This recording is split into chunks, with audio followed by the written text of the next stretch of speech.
అనంతపురం జిల్లా గుంతకల్ మండలం గుర్రపాడు గ్రామానికి చెందిన జిల్లా సోమశేఖర్ భూమిలోకి వెళ్లడానికి దారి కోసం ఆర్డీఓ ఆఫీసు నుంచి ఆర్డర్ కాపీ వచ్చినప్పటికీ స్థానిక ఎంఆర్ఓ విఆర్ఓలు పట్టించుకోకుండా కొన్ని సంవత్సరాల నుండి ఆఫీస్ చుట్టూ తిప్పుకుంటూ ఇబ్బందులు గురి చేస్తున్నారని, అదే సర్వే నెంబర్ భూమిలో వేరొకరికి దారి ఇచ్చారని, తనకెందుకు ఇవ్వడం లేదంటూ ఆవేదన వ్యక్తం చేశారు. ఇప్పటికైనా జిల్లా కలెక్టర్ స్పందించకపోతే నాకు ఆత్మహత్య శరణ్యమంటూ తన ఆవేదనను మీడియా ముందు వెల్లడించారు. గుర్రపాడు గుంతకల్ మండలము అనంతపురం జిల్లా. పోయిన సంవత్సరము నేను నా భార్యకు బాగలేక చేనమ్ముకుంటే చేనమ్మిన మే 18వ తారీఖు నా రస్తా మల్లగొట్టి నన్ను ఇబ్బందులకు గురి చేసి నానాక అవస్థలు పెట్టినారు. ఆర్డీఓ ఆఫీస్ నుంచి ఆర్డరు అదే విధంగా పోవచ్చు, మీరు అది విస్తీర్ణం ఎంత తప్ప అంటే 39 ఎకరాల 29 సెంట్లు. దానిలో ఒకరు మా వాళ్ళే ఫస్ట్ 2 ఎకరాలు అమ్మినాడు, మళ్ళీ 1 ఎకరా అమ్మినాడు. అమ్మిన తర్వాత 2015లో కొన్నారు వాళ్ళు. కొన్నవాడు వచ్చి నన్ను రస్తా మలగొట్టి సంవత్సరం నుండి నానాక ఇబ్బందులకు గురి చేసి నన్ను ఈ విధంగా చేస్తున్నాడు. ఈరోజు డిటి అంటే మా డిప్యూటీ తహసీల్దారు, ఈఆర్ఓ అందరూ వచ్చి సర్వేరు కలెక్టర్ దగ్గరికి పోయి పరిష్కారం చేసుకుందాం రా అని పిలుచుకొని వచ్చినారు. వచ్చిన తర్వాత కలెక్టర్ దగ్గరికి పోయినాము. సార్ ఇది కోర్టులో ఉంది, అది ఇది అని డిటి వచ్చి చెప్పినాడు. చెప్పిన తర్వాత కలెక్టర్ ఏమన్నాడు, కోర్టులో ఉంటే ఇది పరిష్కారం చేసే మా పరిధి లేదు అని అంటారు. ఇంకా బీద వాళ్ళు ఏ విధంగా బతకాల, అర్జీ పెట్టుకొని న్యాయం జరుగుతుందని ఇక్కడికి వస్తే ఎంఆర్ఓ ఇగో ఇచ్చింది కదా, ఎంఆర్ఓకి ఇచ్చినాము.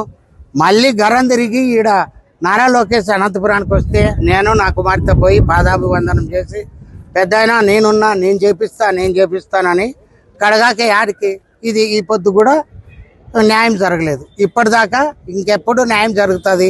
ఇంకా నాకు ఏమనిపించిందంటే ఇంకా ఈ కలెక్టర్ ఆఫీసు, ఎంఆర్ఓ ఆఫీసు అక్కడ ఇక్కడ ఎక్కడ వద్దు, డైరెక్ట్ నా చేనులోకి పోయి నేను తాగి చనిపోదామని నిర్ణయం తీసుకున్నాను. ఇదే నా నిర్ణయం. డిప్యూటీ తహసీల్దార్ ఆడే ఉన్నాడు కదా, ఆయన పోయి ఇది కోర్టులో ఉంది సార్, దీన్ని పరిష్కారం చేసే కాదు అది ఇది అని ఆయన చెప్పిన తర్వాత కలెక్టర్ అదే మాటే అన్నాడు. మా సర్వే నంబరు 248, అది విస్తీర్ణం వచ్చేసి 39 ఎకరాల 29 సెంట్లు. ఆ దాంట్లో 3 భాగాలు, ఫస్ట్ మాలనరసింది, తర్వాత పెన్నక్క భాగంలోనే వీళ్ళు కొన్నవాళ్ళు మలగొట్టినారు. ఆ 7.38 సెంట్లలో సగమున్నోనికి ఉందంట దావా, నాకు మాత్రం లేదంట. ఇంకా నేను ఏ విధంగా బతకాలి చెప్పండి.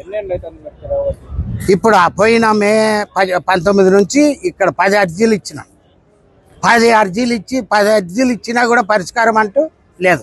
ఆర్డీఓ ఆఫీసుకి తిరిగి ఇక ఇవి ఇచ్చినా కూడా ఆర్ఐ వచ్చి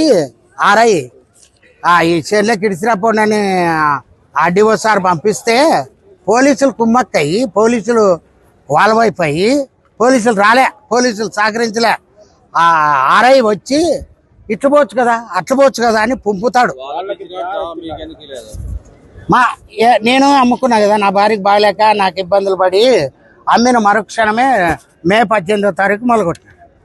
నేను 13,69,000 అమ్ముకున్నా.